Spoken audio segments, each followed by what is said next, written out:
तब focal length maximum है, क्योंकि बिल्कुल भी स्ट्रेन नहीं पड़ रहा है आपकी सिलेरी मसल्स पे, नॉर्मल रिलैक्स पोजीशन है जब आप बहुत दूर देख रहे हैं।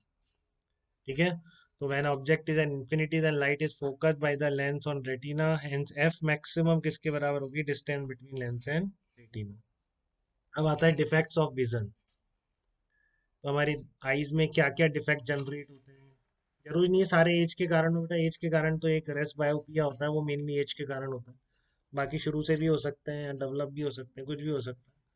और एग्जैक्टली मुझे पता भी नहीं है कब कब स्टेज पर क्या क्या हो सकते हैं, बट ये कंफर्म है कि ऐसा नहीं है कि हमेशा कोई बचपन से नहीं हो सकता। ये एज के साथ होंगे ये सब डिफेक्ट, कभी भी हो सकते हैं, बचपन से भी हो सकते हैं। ठीक है। तो डिफेक्ट्स ऑफ विजन क्या है आपकी, देखिए सबसे पहला आता है मायोपिया, शॉर्ट साइटेडनेस या नियर साइटेडनेस। तो आप याद रखिए, शॉर्ट साइटेडनेस का मतलब है पास का दिखता है, दूर का नहीं दिखता है। ठीक है ना, शॉर्ट या नियर साइटेडनेस जिस बीमारी का नाम है वो सही है, बल्कि शॉर्ट साइटेडनेस है तो पास का दिखेगा, दूर का नहीं दिखेगा। ठीक है ना। तो मायोपिया में होता क्या है, देखिए आप, person can not see the distant objects clearly. नाम याद रखने बेटा, ये कर लेंगे, 10th क्लास में भी आपने हो सकता है याद किया हो, 9 10 में बच्चे याद करते हैं। ठीक है। तो बहुत सिंपल है, मतलब कुछ है ही नहीं कि आप ना कर पाए। तो मायोपिया और शॉर्ट साइटेडनेस, नियर साइटेडनेस क्या होती है, इसमें दूर का नहीं दिखता है। दूर का क्यों नहीं दिखता है, कि बहुत दूर से जो रेज आती हैं वो रेटिना से पहले फोकस कर जाती है बेटा। क्या लिख रखा है मैंने, parallel rays coming from the object focus before retina, तो रेटिना के पहले ही फोकस कर जाती हैं।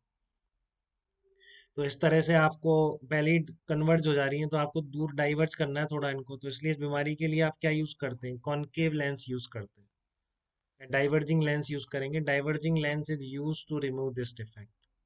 ठीक है। बहुत सिंपल सी तीन बातें बता रहा हूँ दोनों के बारे में, दो फेमस बीमारियां हैं, मायोपिया, शॉर्ट साइटेडनेस या नियर साइटेडनेस, सब एक ही बात है। ठीक है।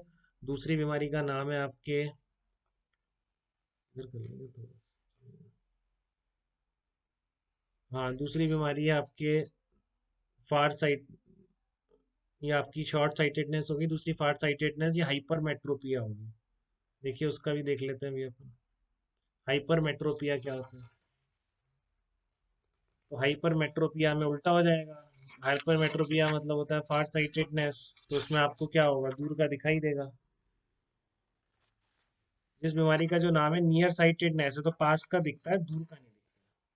ठीक है ना, जिस बीमारी का जिस पे नाम पड़ा है वो चीज़ सही है, दूसरी चीज़ खराब है। हाइपरमेट्रोपिया होती है फार साइटेडनेस, तो दूर का दिखाई देगा, पास का नहीं दिखाई देगा। क्यों, near point becomes larger than 25 centimetre. तो ये बीमारी क्या कहलाती है, काफी सिंपल है बेटा, कोई टफ नहीं है। जो कसम खा लेगा कि नहीं पढ़ना ही नहीं है, वो नहीं पढ़ पाएगा, बाकी सबको समझ आ जाता है ये पूरा चैप्टर। ठीक है ना। और मेंस में चांस है ही, बता रहा हूँ, आते ही है मतलब। माइक्रोस्कोप, टेलीस्कोप, बहुत क्वेश्चन आए हुए हैं, बारकाई उठा के देखिए किस किस तरह के क्वेश्चन मिलेंगे आप। तो hypermetropia or farsightedness, near point becomes larger than 25 centimetre, rays starting from D will focus behind retina. तो इसमें क्या होता है, डी से चलने वाली तो वहाँ बनती ही नहीं है, बल्कि ज़्यादा वहाँ पे इमेज रेटिना के दूर बन रही होती है। वहाँ पे सेंसेस थोड़ी नहीं है हमारे, हमारी इमेज रेटिना पे बनेगी तो ये आई सेंस कर पाएगी ना। तो इसके लिए आप क्या करते हैं कि इस बीमारी में, हाइपरमेट्रोपिया में, आपका नियर पॉइंट शिफ्ट हो चुका है बेटा, तो आप एक कन्वर्जिंग लेंस लगा देते हैं, इनसे थोड़ा पहले कन्वर्ज होने लग जाए। ठीक है। तो कन्व अभी इनकी फोकल लेंथ भी निकालेंगे, कितनी लेंस, अगर नियर पॉइंट यहाँ शिफ्ट हो गया है तो कितनी लेंस का, कितनी फोकल लेंथ का लेंस रिक्वायर्ड होगा उसको करेक्ट करने के लिए। बट चीज़ें काफ़ी सिंपल है, नाम ध्यान रखिए। अब नियर साइटेडनेस और फार साइटेडनेस, नियर साइटेडनेस में पास का दिखेगा, फार साइटेडनेस में दूर का दिखेगा। जब दूर का नहीं दिख रहा है तो पहले कन्वर्ज हो गई है, तो डाइवर्जिंग लेंस लगा दो। जब पास का ही नहीं दिख रहा है तो ज़्यादा दूर जाके कन्वर्ज हो रही है, तो पास में लाने के लिए कन्वर्जिंग लेंस लगा दो। दोनों बीमारियों के लिए अलग अलग यूज होते हैं, तो ये दो इंपॉर्टेंट है, इसमें न्यूमेरिकल बन सकते हैं।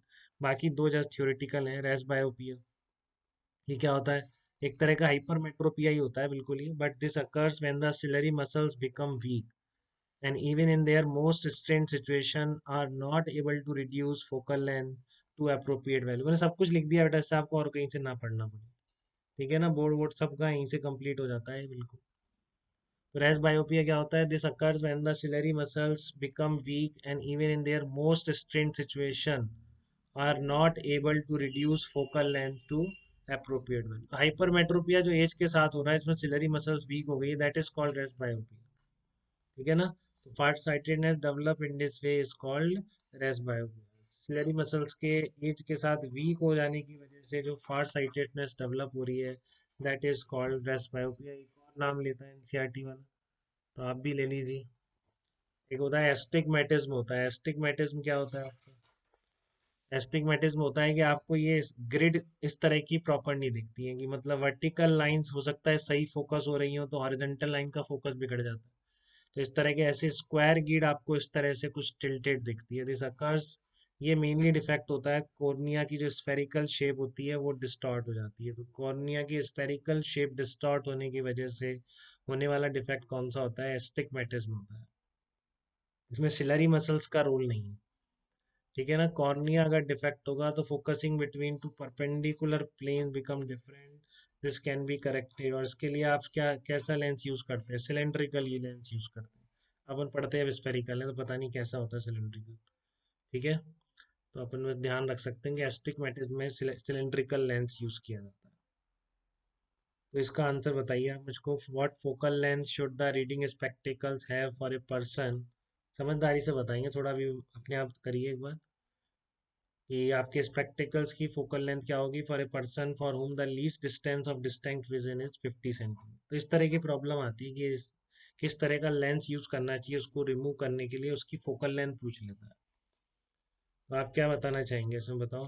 अगर आपका least distance of distinct vision 25 centimetre से 50 सेंटीमीटर शिफ्ट हो गया है तो किस तरह का लेंस होगा? कॉन्वेक्स होगा या कॉनकेव होगा? और उसकी फोकल लेंथ कितनी होगी?